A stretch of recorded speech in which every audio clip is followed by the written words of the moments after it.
Turquía, la que fue uno de los 3 mayores y fantásticos imperios que el mundo haya visto jamás. Ahora el país une 2 continentes y se le conoce como la puerta de ambos.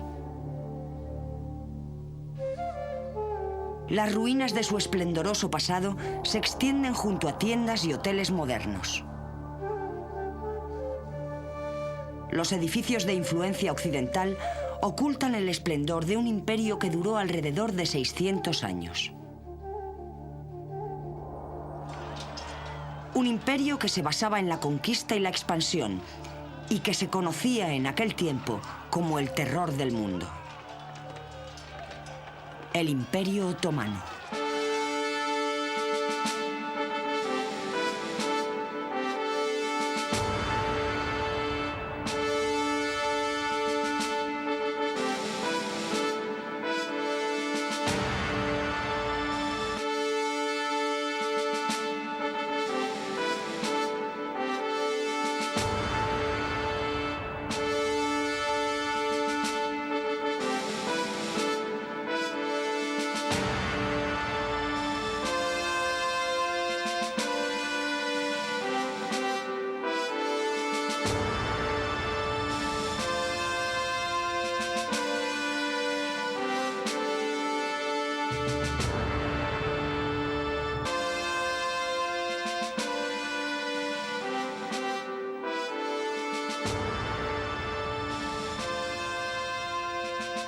Civilizaciones antiguas.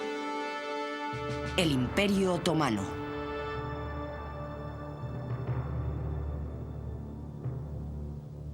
Los soberanos otomanos del Próximo Oriente dejaron un legado arquitectónico y cultural que perduraría tanto como el de romanos y griegos.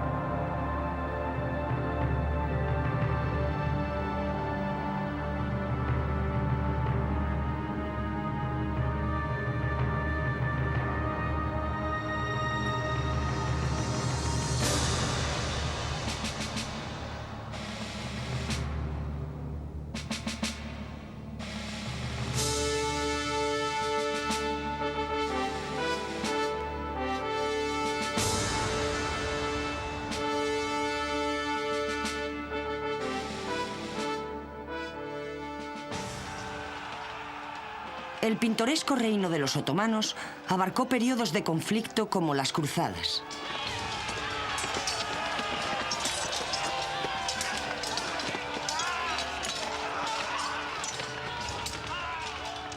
Las grandes migraciones de los turcos selyúcidas, el periodo de dominación sobre gran parte del mundo conocido y las grandes sublevaciones del siglo XIX. El final definitivo del Imperio Otomano fue durante la Primera Guerra Mundial.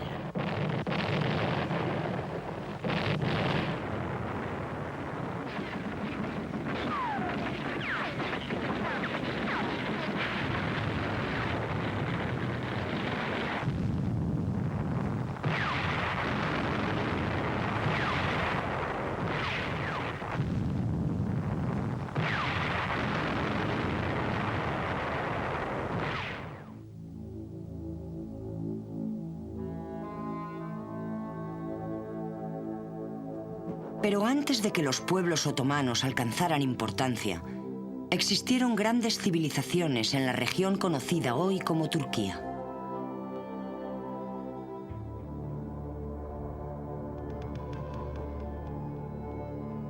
Se cree que la fabulosa ciudad de Tron, lugar de la legendaria guerra de Troya, como se describe en la Ilíada de Homero, estaba situada en Troas, en la Anatolia turca. La región no está solo saturada de historias griegas, sino que mantiene fuertes lazos con la Roma imperial.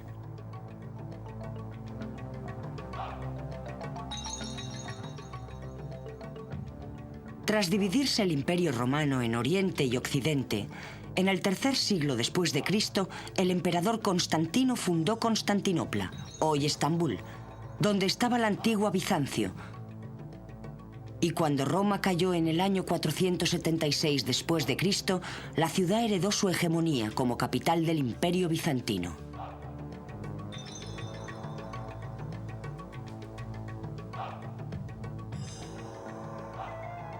El Imperio Bizantino se mantuvo durante casi un milenio y alcanzó su esplendor bajo el poder de los otomanos.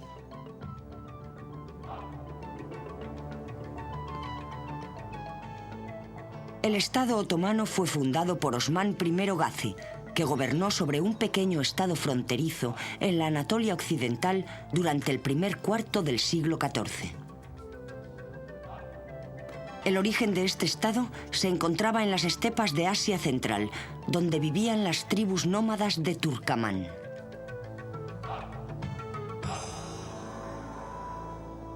Entraron en la historia como refugiados, huyendo hacia Occidente para ocupar las tierras y adelantándose a las grandes migraciones de los mongoles.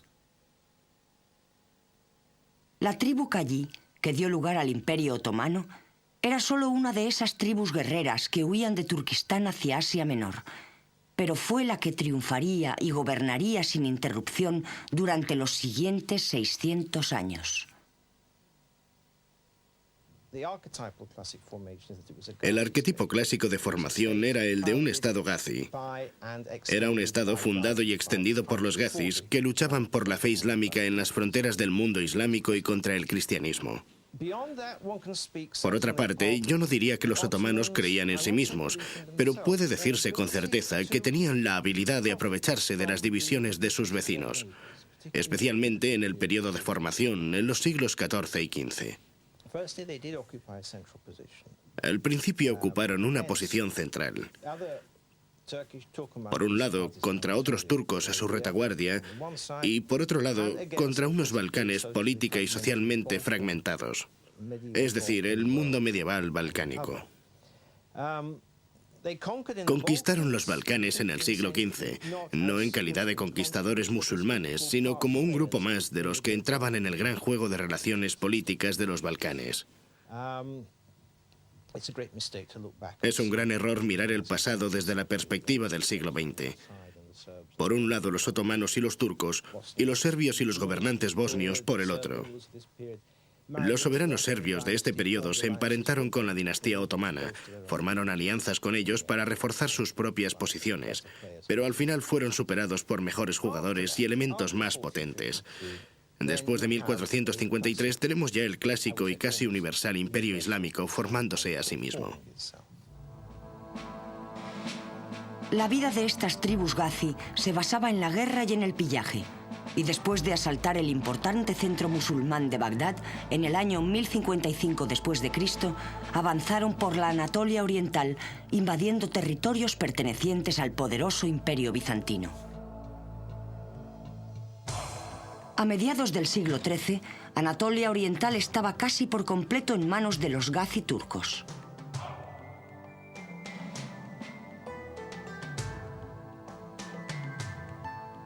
Osmán sacó partido de la debilidad inherente a los bizantinos y se aseguró el botín mediante la invasión del territorio cristiano. Otros gazis se unieron a él y su imperio creció. Las conquistas de Osmán en Anatolia fueron coronadas con la de la capital de la provincia, Bursa, por parte de su hijo Orhan. Esto supuso el control de los otomanos sobre los sistemas administrativos, financieros y militares bizantinos. Y así comenzó la tradición otomana de expandirse por la fuerza a costa de los estados cristianos.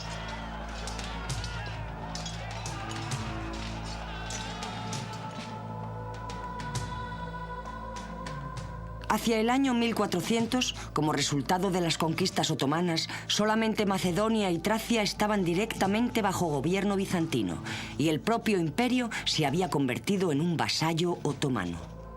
Todo lo que quedaba ahora era conquistar la capital, Constantinopla.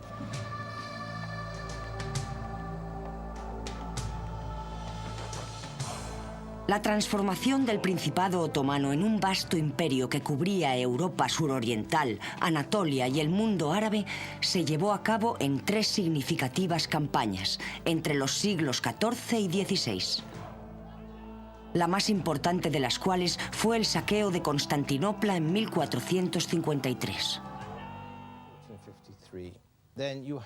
Después del año 1453 ya tenemos el clásico y yo diría casi universal Imperio Islámico formándose a sí mismo, el cual tiene un equipo de fuerzas armadas brillantemente organizadas, basadas en una estructura institucional que las mantiene, un impuesto base igual a las exigencias que impone la máquina de guerra otomana y una serie de soberanos incomparablemente brillantes que iban sucediéndose a lo largo del final de la Edad de la Expansión, del final de la Edad Clásica, del final del siglo XVI. Después de que el éxito de las campañas se extendiera hasta el Danubio, el sultán Mehmed II, conocido más tarde como el Conquistador, dijo a sus ministros que el imperio nunca estaría seguro hasta que Constantinopla estuviera en manos otomanas. Procedió a la captura de la capital bizantina y le cambió el nombre por el de Estambul. Coronando las colinas con mezquitas y palacios, como el famoso Palacio de Topkaki, el cual todavía domina sobre la moderna ciudad de Estambul.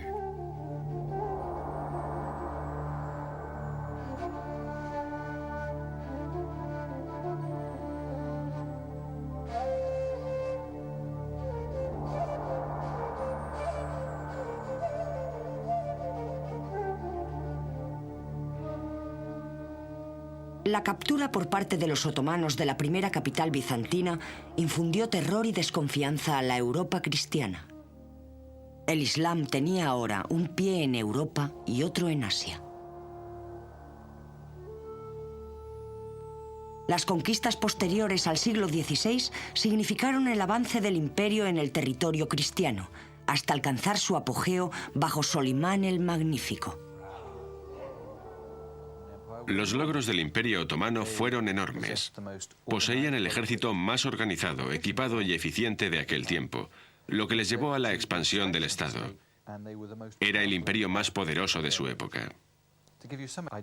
Para hacernos una idea de la extensión del imperio, hay que decir que gobernaron sobre toda la moderna Europa del Este, así como en Siria, Líbano, Egipto, Libia, Túnez y Argelia. Fue el imperio más grande y poderoso de su tiempo y consiguieron atemorizar el espíritu de la Europa cristiana.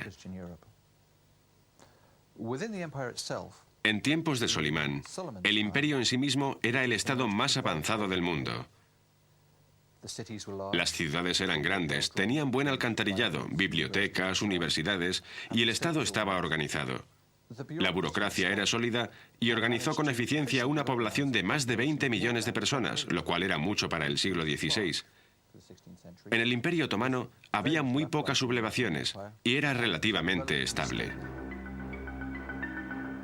La adición de las tierras árabes transformó el imperio, que pasó de ser un estado gazi a un califato islámico. Solimán llegó a ser conocido como el protector de las ciudades santas Medina y la Meca, y se le llamó Padasha, Shah de los Shahs. La flota turca estaba considerada como la más poderosa del Mediterráneo, rivalizando incluso con la armada veneciana.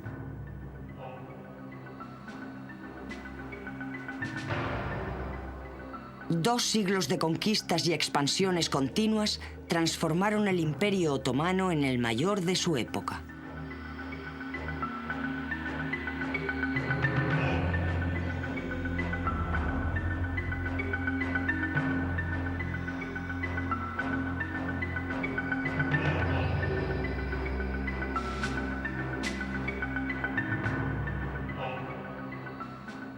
El ejército del sultán estaba bien equipado. Uniformado con armaduras, sus trabajos en metal eran famosos en todos los ejércitos de Europa.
La sociedad del Imperio Otomano estaba firmemente subordinada al sultán, quien ostentaba el poder absoluto sobre los hombres y recursos del imperio.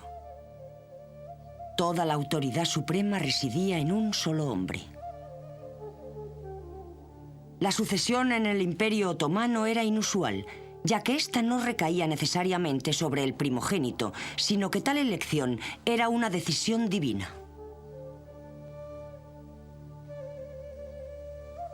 Durante los siglos XV y XVI, cuando los príncipes cumplían 12 años, eran enviados a lejanas regiones del imperio para que aprendieran los asuntos del gobierno provincial. Y generalmente, el hijo que llegaba primero a Estambul tras la muerte del sultán era quien heredaba el título. Mehmed el Conquistador promulgó una ley secular sultánica de fratricidio, el Kanuname, inspirada en una antigua costumbre turca. La primera tarea del nuevo sultán era ordenar la ejecución de sus hermanos. Esta ley pretendía proporcionar estabilidad asegurando una única línea de sucesión y previniendo guerras civiles por odios de sangre entre los herederos. La conjunción de gobernantes poderosos y de una fuerte infraestructura estatal en términos burocráticos, fuerzas militares y estructura social favoreció y armonizó con este modelo de fuertes gobernantes, modelo que es casi único en la historia de Oriente Medio y que estuvo vigente durante un larguísimo periodo de tiempo de 2 siglos y medio, es decir, desde la Alta Edad Media hasta principios de la Edad Moderna. Una vez entramos en la época de finales del siglo XVI, lo que podríamos llamar una época de sultanes débiles o incompetentes, entonces reaparece el patrón clásico: la infraestructura, la estructura institucional del Estado, de la burocracia e incluso de las fuerzas militares, las cuales sufrieron una revolución en este momento. Yo resaltaría principalmente la burocracia financiera, la parte menos apreciable para un observador, pero con mucho la más significativa a la hora de mantener unido el imperio, aumentar los ingresos e idear estratagemas para la supervivencia y continuidad del Estado durante los siglos XVII y XVIII.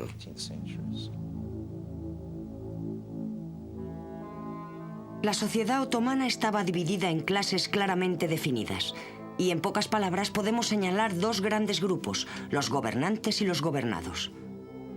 En terminología turca se les denomina los askari y los rea, lo que se traduce literalmente como los militares y los súbditos.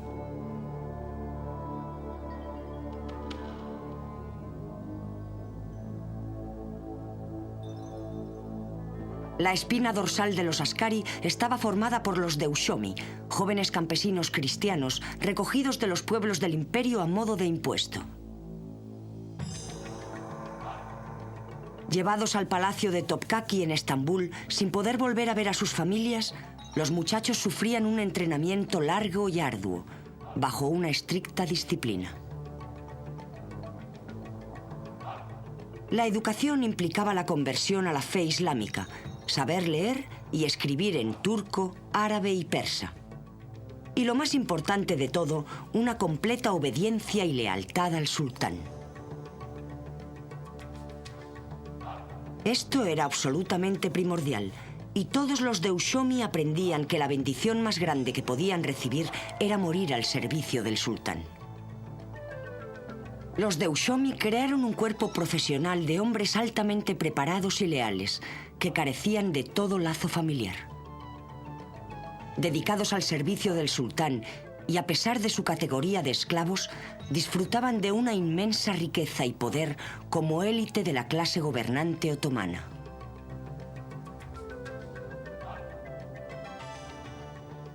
Se seleccionaba a los muchachos más brillantes y mejor dotados para el servicio en el interior del palacio del sultán, en lo que se llamaba su núcleo interno, y recibían un entrenamiento especial separados de los demás. Los mejores llegaban a constituir su séquito personal. Nunca eran más de 39, y este era el rango más alto al que un deushomi podría aspirar, además de poder llegar a ser el gran visir, que era elegido de entre estos 39 y que se convertía en la mano derecha del sultán. La mayoría de los Deushomi, de los que se reclutaban hasta 3.000 a la vez, abandonaban los límites de palacio para desempeñar un servicio en el exterior y se convertían en instrumentos del gobierno provincial, los genízaros o guardia montada del sultán. Los genízaros, oficiales del ejército, fueron de vital importancia en la continua expansión del Imperio Otomano.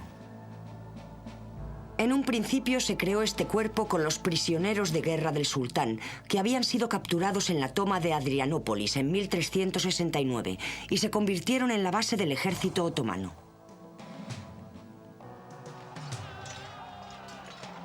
Eran muy temidos por los ejércitos cristianos de Europa, y el éxito de las conquistas otomanas se debe realmente a la existencia de estos genízaros tan bien equipados y organizados. Aunque los genízaros no podían contraer matrimonio, se les compensaba con un gran poder. Eran los responsables de la salvaguarda de los derechos de los musulmanes y solo tenían que rendir cuentas ante el sultán. Formaban las leales tropas de guerra del sultán y en tiempos de Solimán eran casi 14.000, jugando un papel muy importante en un imperio en constante expansión.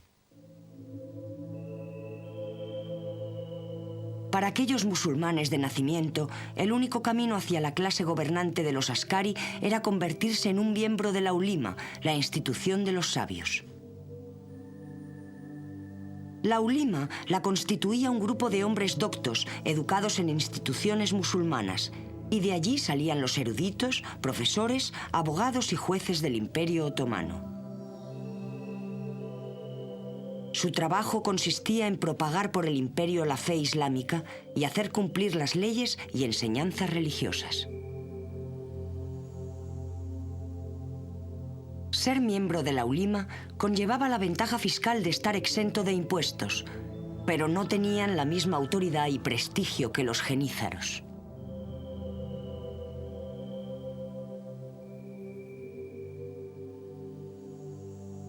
Por debajo de las clases gobernantes de los askari estaban los reea, el brazo productivo de la sociedad otomana, que mantenían con los impuestos a la aristocracia.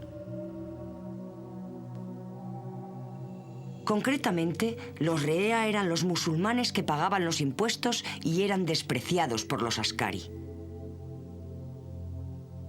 Generalmente eran campesinos pobres y analfabetos, que no podían jamás aspirar a estar entre los askari, y se pretendía que la distinción entre los dos fuera absoluta. Los askaris guardaban celosamente su posición privilegiada y contaban con el sultán para mantener la línea divisoria entre ellos y el resto de los súbditos.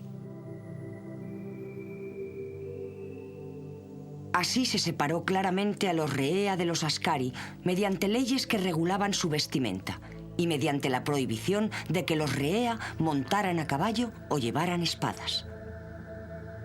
Por debajo incluso de los reea estaban los zinis, quienes constituían la capa más baja de la sociedad otomana.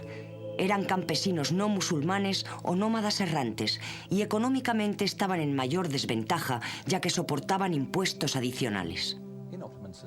En la sociedad otomana, el Estado y el sultán eran lo más importante. La extensión del Islam era el asunto principal, así que no importaba quién era quién o de dónde venía, sino que lo importante era la utilidad de una persona para la continuación del Estado.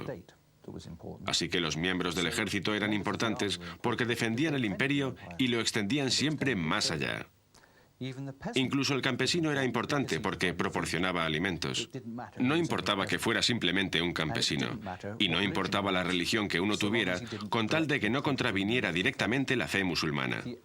Las únicas personas que eran realmente despreciadas eran los gitanos y los nómadas, porque no proporcionaban absolutamente ninguna contribución al Estado o sociedad.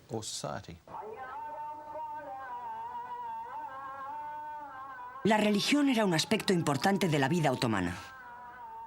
Las creencias en el Imperio Otomano no eran normales en su época, ya que practicaban una gran tolerancia religiosa. Por supuesto, la mayoría de aquellos que vivían en el imperio eran musulmanes, o por nacimiento o por conversión, pero también había minorías de cristianos ortodoxos, judíos, armenios y otros. solamente la Iglesia Católica Romana estaba absolutamente discriminada. Las distintas religiones estaban organizadas por unas comunidades legalmente reconocidas llamadas mijos, y sus miembros eran libres para vivir de acuerdo con sus propias costumbres y tradiciones, mientras éstas no contravinieran al Estado.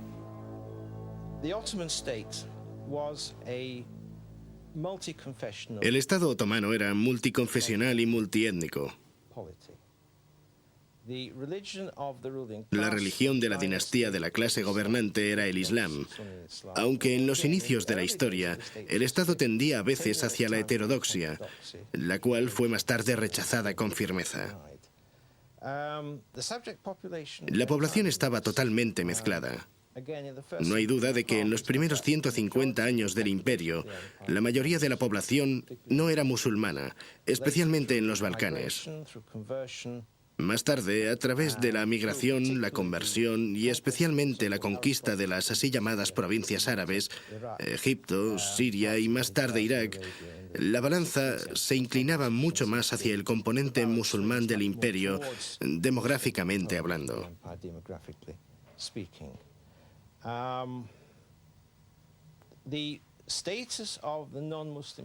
El estado de la población no musulmana estaba gobernado por las leyes islámicas acostumbradas.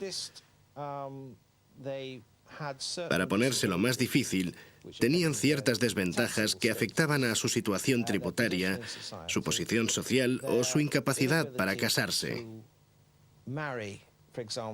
Por ejemplo, un musulmán otomano podía casarse con una mujer cristiana, pero no al revés. También existían otros impedimentos que variaban de un siglo a otro, y en realidad, en muchos casos, de un reino a otro.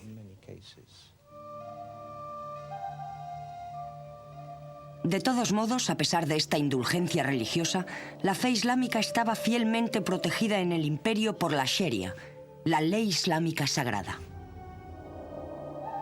La Sharia era de capital importancia en el sistema de vida otomano y proporcionaba el único control del poder del sultán. Incluso la expansión del imperio dependía de la Sharia.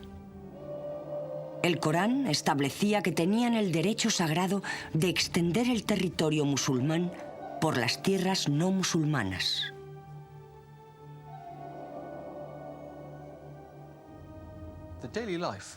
La vida diaria de los miembros de la sociedad otomana estaba basada en torno a la religión, y esto era fundamentalmente por la aplicación de la Sharia, la ley islámica. Se consideraba que el seguimiento de la Sharia era más importante que la lealtad al sultán. El día estaba regulado por las oraciones hacia la Meca. En efecto, la llamada de la mezquita llegó a ser el reloj, y todos sacaban sus esteras de oraciones cara al este y rezaban al menos 4 veces al día. El seguimiento de este régimen era muy importante.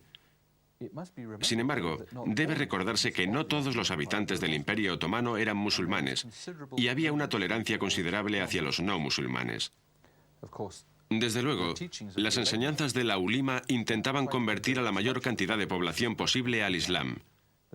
Pero los que deseaban permanecer fieles a su propia fe no eran perseguidos como lo eran en otros países de aquel tiempo.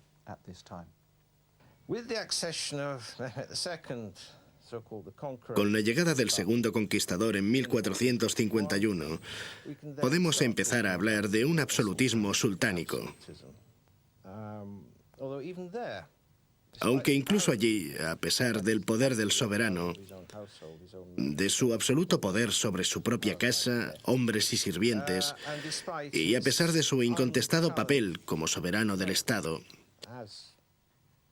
a pesar de todo ello, se encontraba limitado en lo que podía o no podía hacer por la ley islámica, la Sharia, y por las leyes acostumbradas.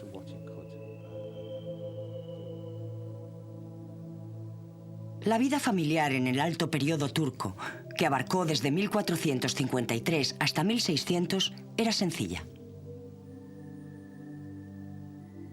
Había unas pocas familias poderosas, ya que no era una aristocracia hereditaria, y el jefe de la casa tenía autoridad absoluta sobre todas las generaciones bajo su techo, que podían ser 2 o 3.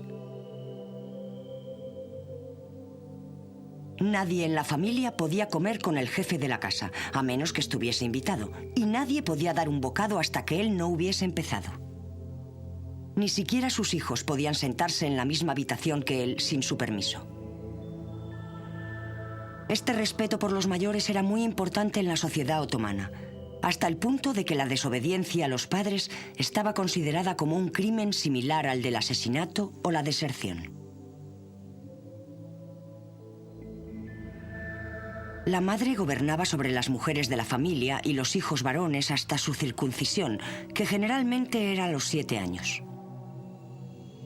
Las mujeres eran figuras secundarias en la sociedad otomana, al igual que en todas partes de Europa en esa época. Se disuadía a las mujeres de salir de casa y si lo hacían debían regresar al atardecer.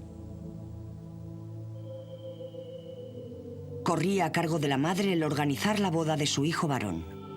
Los hijos varones eran muy deseados y la infertilidad en una mujer era lo peor que le podía suceder.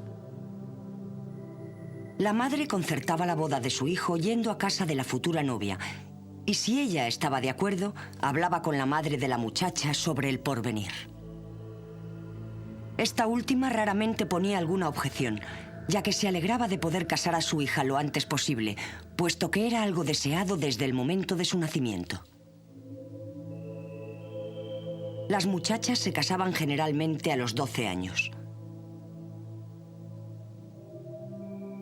Ni el novio ni la novia tenían nada que decir con respecto a con quién se iban a casar, y a menudo no se veían hasta después de una larga ceremonia matrimonial.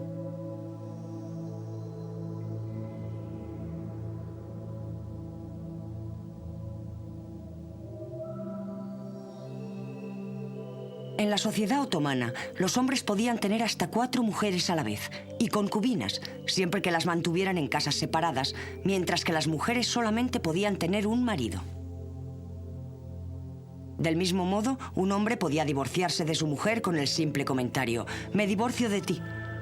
Pero para una mujer era casi imposible divorciarse de su marido sin su consentimiento.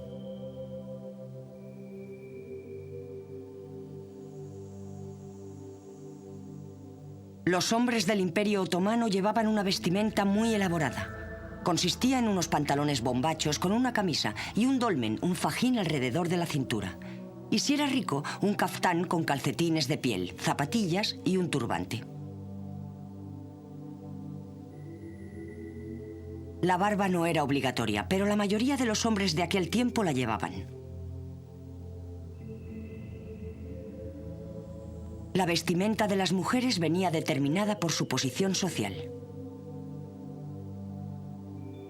Las campesinas llevaban pantalones largos hasta los tobillos, un blusón largo y normalmente iban descalzas. Las mujeres de un nivel más alto llevaban vestidos más elaborados, a base de pantalones cubiertos con un blusón de gasa ribeteado con bordados, un chaleco abotonado ceñido con mangas largas y un caftán largo y cerrado en los tobillos, sujeto con un cinturón. Las mujeres llevaban tantas joyas como les era posible, generalmente todo lo que poseían, y las pobres llevaban monedas de oro en sus pañuelos, lo que representaba toda la riqueza de la familia. El comercio era extremadamente importante para el Imperio Otomano. En primer lugar, creo que sería correcto decir que el Imperio Otomano, tal y como se desarrolló, llegó a ser una economía de mando. Los precios se fijaban desde el poder central. El gobierno central controlaba lo que se podía importar y exportar, y el Estado procuraba proporcionar facilidades, protección y salvoconductos a los mercaderes que venían al imperio desde el exterior.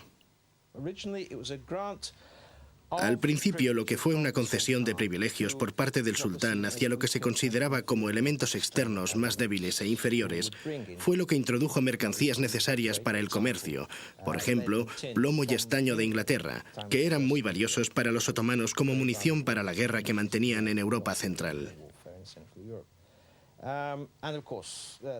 Y por supuesto había un comercio de exportación que solo se desarrolló realmente a finales del siglo XVIII, orientado hacia productos de exportación tal y como se entendía en términos de imperialismo europeo: tabaco, algodón procedente de Egipto y mercancías de este tipo.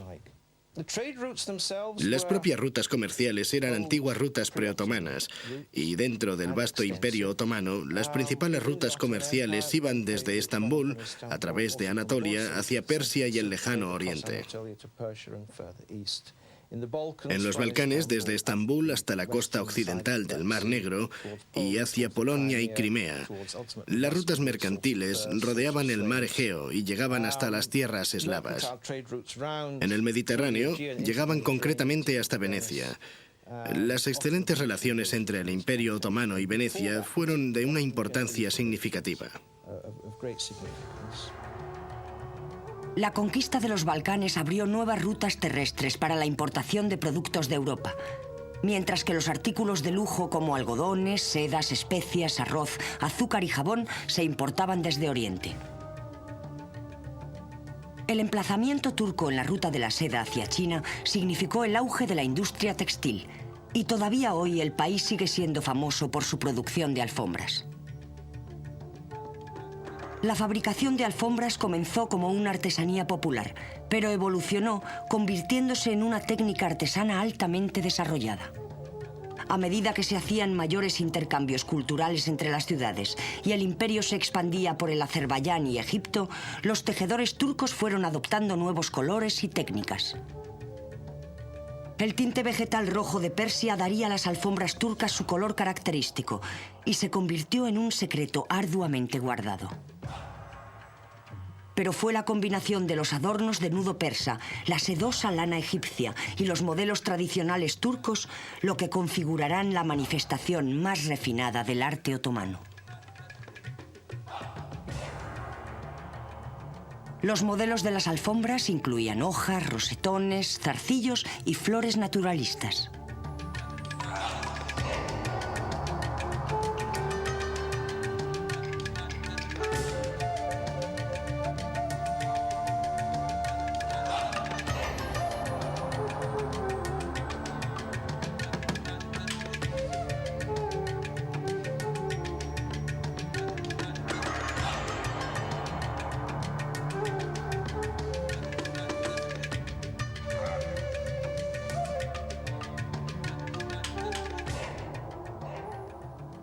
En todas las alfombras había un insignificante error deliberado. Quizá un nudo o un poco de blanco sobre otro color. Con esto se pretendía evitar el mal de ojo provocado por la envidia, que según la leyenda recaía sobre cualquier objeto perfecto. El mayor centro de seda del imperio era Bursa, y con el crecimiento de la demanda de alfombras, el comercio floreció por todo el imperio. A pesar de ello, incluso estando el Imperio Otomano en su cima de esplendor artístico y triunfo militar, los crujidos de su ocaso empezaban a manifestarse. Los problemas que afrontaron los otomanos a finales del siglo XVI eran muy complicados. En primer lugar, para la propia dinastía. Un claro ocaso tras el final del reinado de Solimán, que puede muy bien remontarse a problemas en la propia familia imperial, en su reinado. Problemas que tuvieron al final efectos muy negativos en la sucesión. Y por primera vez, los hijos más capacitados del sultán no estaban en situación de competir por el trono cuando él muriera. Ya habrían sido liquidados por su padre ante la certeza real o imaginaria de la existencia de conspiraciones contra él. Así que este es el primer elemento, la dinastía. El segundo elemento es mucho más difícil de precisar. Hay alguna evidencia que permite sugerir que desde finales del siglo XVI la máquina militar otomana dejó de ser tan efectiva como lo había sido en los 2 siglos anteriores. Las razones de ello son de nuevo difíciles de comprender. En parte, el imperio era demasiado grande. Había sido una víctima de su propio éxito. Sus fronteras estaban ahora frente a Persia, en el Mar Rojo, en el Golfo Pérsico, frente al Sáhara en África y en el Mediterráneo frente a España. Ocurrió simplemente que, dadas las bases logísticas de comunicación, dada la duración del periodo de campañas y del modelo de mando de autoridad central en el imperio, dichas campañas se volvieron cada vez más caras y menos provechosas.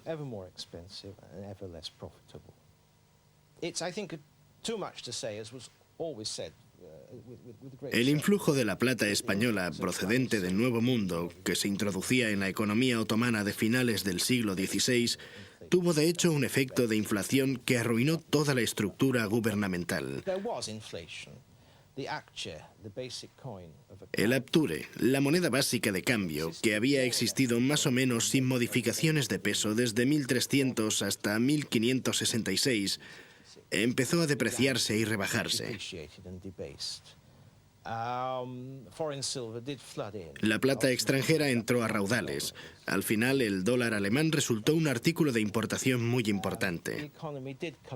La economía se colapsó, la moneda se depreció, los salarios de los oficiales tenían en efecto cada vez menos poder adquisitivo, y de nuevo la estructura empezó a desmoronarse como resultado de todo ello. El Imperio Otomano empezó a perder esos elementos constitutivos que habían hecho de él algo único y aparentemente invulnerable. A medida que unas generaciones daban paso a otras, los elementos de la estructura clásica se iban disipando, se perdieron y olvidaron, hasta que al final la gente solo tenía memoria de lo que ellos creían que habían sido. La historia del Imperio Otomano a finales del siglo XVIII y en el siglo XIX es un intento por parte del imperio de reinventarse a sí mismo sobre una base muy diferente de lo que había sido. La dinastía continuó existiendo durante este periodo. Continuidad de la dinastía sí, continuidad de la institución, por supuesto que no. Durante los siglos XIX y XX, los países de Europa Occidental comenzaron a desarrollarse con la revolución industrial. Desafortunadamente, el Imperio Otomano no avanzó en la misma proporción, quedándose atrás. Empezaron a importar productos manufacturados de Europa y sus propias industrias entraron en declive. A medida que los países europeos iban creciendo en poder, conquistaron la tierra que los otomanos les habían arrebatado, y para finales del siglo XIX todo esto acabó en disputas sobre los Balcanes, en las que Turquía se vio involucrada. Incluso antes de la Primera Guerra Mundial, el daño causado al imperio era irreparable.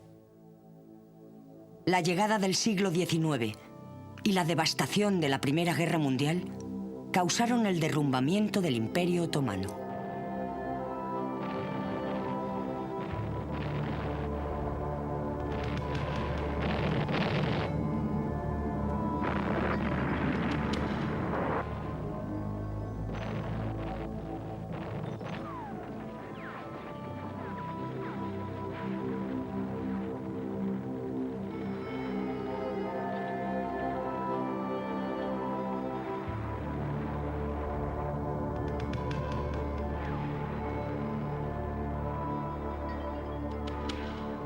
Después de haber perdido todas las tierras, retrocedieron hacia la península de Anatolia, creando el Estado moderno de Turquía.